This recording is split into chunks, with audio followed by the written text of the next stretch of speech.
Bahkan banyak kok yang terlihat keren-keren di awal gitu kan, sudah gede, bahkan beberapa kabar mungkin teman-teman startup tahu lah, yang besar-besar bahkan terkenal tapi akhirnya juga mati juga.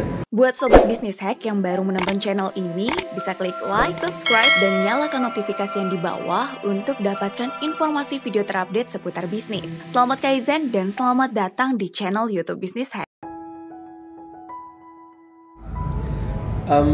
Sebenarnya modal paling berharga itu lebih ke mental kalau menurut saya ya.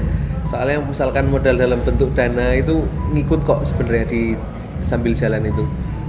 Bahkan kalau emang idenya bagus, belum jalan bisnisnya, baru sekedar ide, itu juga orang bisa aja ngasih gitu. Dan saya punya pengalaman dengan beberapa orang yang seperti itu. Dia baru pitching ke orang ya, presentasi ke orang tentang idenya, karena dia trust dengan orangnya dan emang idenya bagus, saya kasih gitu. Jadi modal terbesar justru di mental. Bahkan ilmu pun bisa sambil jalan kalau dia menggeluti itu gitu, dan bisa dicari dimanapun. Lebih ke mental sih. Jadi yang saya ngerasa untuk memulai itu ya mentalnya dulu. Beneran mau enggak, untuk apa kamu berbisnis, dikuatkan dulu semua hal itu, nanti yang lain-lainnya itu bisa mengikuti kalau menurut saya. Tantangannya startup ini kan usaha yang ini ya, ada satu definisi yang mengatakan startup itu usaha yang bisnis modelnya masih belum proven, mas, dalam arti masih mencari bentuk yang terbaik gitu kan. Bahkan yang sering digaungkan solving problem dulu baru bisnis ya ini memang pro kontra sih, cuman itu ada benernya di dunia startup, memang rata-rata seperti itu. Dan yang dicari memang skalabilitasnya ya, grow-nya, bukan bukan seperti UMKM yang mungkin membedakan ya. Yang skalabilitasnya mungkin tidak sebanter startup, dan lagi-lagi skalabilitas ini juga seringkali diterapkan menggunakan teknologi kan. Makanya orang sering bilang startup itu yang teknologi itu, yang online itu gitu, karena emang seringkali untuk skalabilitasnya pakai teknologi, meskipun nggak harus teknologi sebenarnya startup, cuman scale-nya yang saya rasa jadi kata kunci di startup. Nah, karena sisi itunya dengan ketidakpastiannya masih tinggi, masih bisnis modelnya masih mencoba cari yang proven mana, yang penting bisa grow dan seterusnya, maka ini yang jadi tantangan sih, ketimbang kita bisnis bakso misalkan atau soto yang mungkin sekali jualan langsung dapat untung. Startup itu masih harus terus berinovasi. Jadi resource yang utama bukan resource based lah istilahnya nih, tapi innovation based kalau kata Ahmad Zaki ya. Mengatakan kayak gitu, startup itu innovation based, berbasis inovasi, bukan resource, bukan sumber daya. Karena itu yang jadi tantangannya nanti untuk berkembang terus. Nah, itu sih mungkin tantangannya, gimana bisa survive dalam kondisi ketidakpastian dan masih harus terus mencari mana yang paling pas dan harus terus grow. Meskipun modalnya mungkin bisa sangat kecil ya, karena mungkin hanya butuh domain hosting gitu kan, misalkan kalau emang pure digital. Tapi ya lagi-lagi tadi tidak pasti ke depannya, masih belum tahu. Tahun ini ada, tahun depan nggak tahu ada pada 2 tahun lagi masih jalan, setahun berikutnya siapa tahu nggak jalan lagi, uangnya habis lah, atau bisnis modelnya belum, akhirnya memang tidak proven lah.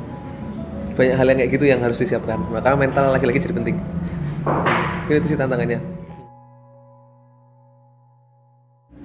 Mereka ingin cepat untuk berhasil gitu ya.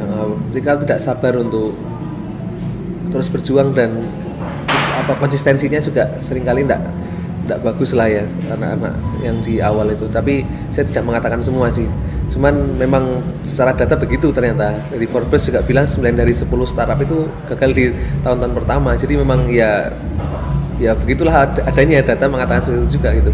Dan saya juga ngalamin sih ketika lagi ngebina startup di inkubator, rata-rata juga begitu, diinkubasi setahun, karena emang kita programnya setahun ya. Nah, setelah itu yang berhasil hanya beberapa saja, nggak semuanya. Karena bisa jadi mereka terus, udahlah saya kerja aja gitu. Udahlah saya rehat dulu gitu. Atau dia ngerasa ada yang lebih menarik lagi, yang di sisi lainnya ada yang lebih menarik gitu.